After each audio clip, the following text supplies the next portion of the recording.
इस चैप्टर की शुरुआत में हम लोग देखते हैं कि जूफेन एक अलग ही डायमेंशन में आ चुका था और उस डायमेंशन में एक ओल्ड मैन भी था। और वो ओल्ड मैन जूफेन से बोलता है इसके आगे ग्रेट बियॉन्ड है और अगर तुम ग्रेट बियॉन्ड के आगे जाओगे तब तुम कभी भी वापस नहीं लौट पाओगे। तो जूफेन उस ओल्ड मैन से पूछता है ये ग्रेट बियॉन्ड क्या है। तो वो ओल्ड मैन बताता है ये एक ऐसी जगह है जहाँ पर सोल्स गायब हो जाती हैं। उसकी बात सुनकर जूफेन उससे पूछता है तब मुझे कहाँ पर जाना चाहिए।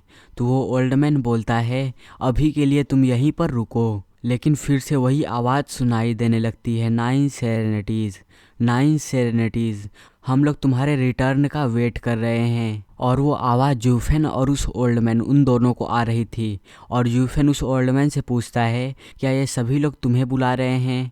तो वो ओल्ड मैन बोलता है हाँ। और मैंने कल वाली वीडियो में बताया था कि ये जूफेन का मास्टर हो सकता है क्योंकि 9 सेरेनिटीज़ यही है और इसने ही बुक ऑफ एस्पर को बनाया था। और क्योंकि जूफेन के पास भी बुक ऑफ एस्पर था इसलिए 9 सेरेनिटीज़ का सक्सेसर बन गया और इसलिए इसको भी आवाज़ें सुनाई दे रही हैं। और जब वो ओल्ड मैन हाँ बोलता है तब जूफेन उससे पूछता है तुम इन लोगों का आंसर क्यों नहीं देते हो। तो वो ओल्ड मैन बताता है वो सभी मुझे सुन नहीं सकते हैं और ना ही उनके पास इतनी हिम्मत है कि वो दोबारा बात कर पाएँ।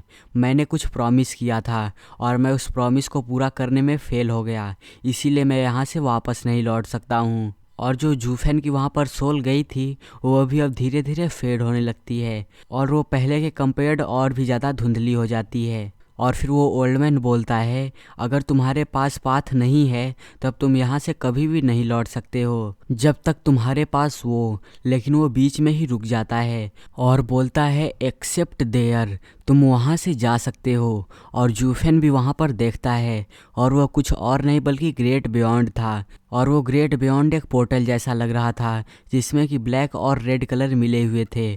और फिर वो ओल्ड मैन बताता है अगर तुम इसमें एंटर करोगे तब तुम कभी भी वापस नहीं लौट सकते हो और ना ही कभी यहाँ से कम बैक कर सकते हो। ये ओल्ड मैन भी यहाँ से जाना चाहता है लेकिन मैं इसको कभी भी पार नहीं कर सकता हूँ। और जैसे ही वो अपनी लाइन को पूरी करता है जूफेन वहाँ से जाने लगता है और ये देखकर वो ओल्ड मैन शॉक हो जाता है और बोलता है ये तुम क्या कर रहे हो, मैंने तुम्हें बताया था कि तुम यहाँ से नहीं जा सकते हो, इसके आगे ग्रेट बियॉन्ड है। लेकिन जूफेन बोलता है ये एक अकेला रास्ता है जहाँ पर मैं जा सकता हूँ। लेकिन वो ओल्ड मैन बोलता है रुको, जाने से पहले इस ओल्ड मैन का एक क्वेश्चन का आंसर दे दो, तुम कौन हो। और जूफेन भी उस ओल्ड मैन की तरफ देखता है और वो ओल्ड मैन बोलता है जाने से पहले मुझसे प्रॉमिस करो कि तुम इस क्वेश्चन का आंसर दोगे और जब तक तुम ऐसा नहीं करते हो तब तक तुम यहाँ से नहीं जा सकते हो। तो जूफेन अपने ही आप को देखते हुए बोलता है मैं कौन हूँ, हाँ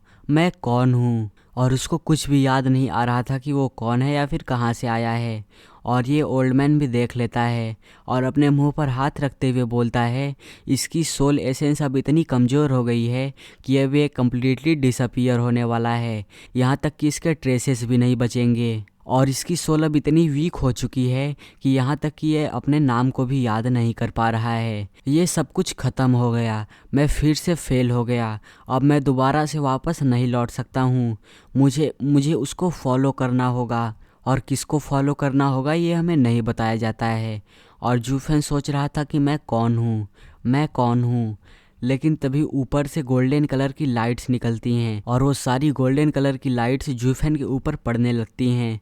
और जैसे ही वो जूफेन के ऊपर पड़ती हैं वहाँ पर एक ज़ोरदार रोशनी निकलती है और वहाँ का पूरा इन्वायरमेंट बदल जाता है। और जूफेन के अंदर से कुनपेंग की ब्लू फायर्स निकलती हैं जिसने कि जूफेन के एसेंस को बचा कर रखा था। और वो ब्लू फायर उस गोल्डन लाइट के साथ मिलकर जूफेन की बॉडी को कवर कर लेती हैं और उसके बॉडी को दोबारा से बनाने लगती हैं। और धीरे धीरे जूफेन फिर से बनने लगता है और वो बोलता है मैं कौन हूँ। लेकिन जैसे जैसे उसकी बॉडी बन रही थी वैसे वैसे उसको अपने मेमोरीज़ भी याद आने लगते हैं और वो उस ओल्ड मैन से बोलता है मैं जूफेन हूँ, डिमोनिक एम्परर जू यीफेन।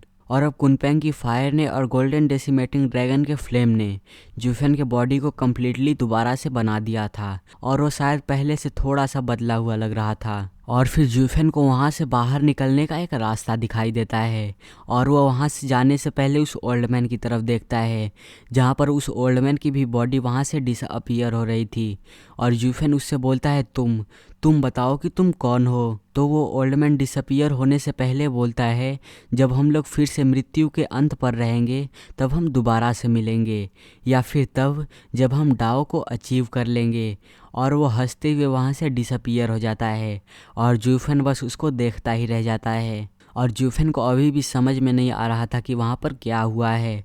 लेकिन फिर हम बाहर का सीन देखते हैं जहाँ पर जूफेन की बॉडी पूरी फ्लेम्स के अंदर घिरी हुई थी और वहाँ पर येलिन और ड्रैगन एंसेस्टर सभी उसका इंतज़ार कर रहे थे। और फिर जूफेन उठता है और कम्प्लीटली ठीक होने के बाद वहाँ पर बैठ जाता है। लेकिन मुझे ये नहीं समझ में आ रहा कि इसके कपड़े कैसे नहीं जले, और फाइट में भी इसके कपड़े फट चुके थे। और जब जूफेन की बॉडी कम्प्लीटली ठीक हो जाती है तब वो उठता है और उसके चेहरे पर गोल्डन डेसिमेटिंग ड्रैगन के स्केल्स थे और उसकी एक आँख ड्रैगन की आँख में बदल चुकी थी। और ड्रैगन एंसेस्टर बोलते हैं फाइनली बच्चे तुम उठ चुके हो। और जूफेन उन्हें देखकर बोलता है डेसिमेटिंग ड्रैगन एंसेस्टर, ये तो इन्फर्नल जॉर्ज है, लेकिन मैं यहाँ पर कैसे आया? और शायद ये इन्फर्नल जॉर्ज इस जगह का नाम है। और जूफेन अभी भी कंफ्यूज्ड था। तो जूफेन की बात पर येलिन बोलता है मैंने तुम्हें यहाँ पर लाया है। जब तुम यूनिवर्सल राइटिया सेक्ट के लोगों से फाइट कर रहे थे तब तुम अपने लाइफ के एंड पर थे और तुम्हारी सोल और बॉडी वो दोनों डिस्ट्रॉय होने वाली थी, लेकिन मेरे मास्टर ही ऐसे थे जो तुम्हें बचा सकते थे, इसीलिए मैं तुम्हें यहाँ पर लाया हूँ। और जूफेन जैसे ही येलिन को देखता है वो बोलता है येलिन क्या ये तुम हो? और वो बहुत ही तेज़ी से येलिन के पास जाता है। वह पूछता है कि किंगचेन और दूसरे लोग कैसे हैं और वो कहाँ पर हैं। तो येलिन बोलता है तुम दूसरों के बारे में परवाह करना कब से शुरू कर दिए? तो जूफेन बोलता है ये सब छोड़ो और बताओ कि वो कहाँ पर हैं और वो कैसे हैं। और यहीं से ये चैप्टर एंड हो जाता है। और अगर आप लोगों को अगला चैप्टर जल्दी चाहिए तो इस चैनल को सब्सक्राइब करके इस वीडियो को लाइक कर देना और मुझे कमेंट में ज़रूर बताना कि आज का एपिसोड कैसा लगा। और आज का चैप्टर थोड़ा छोटा था और अब देखना है कि कल के चैप्टर में क्या होगा।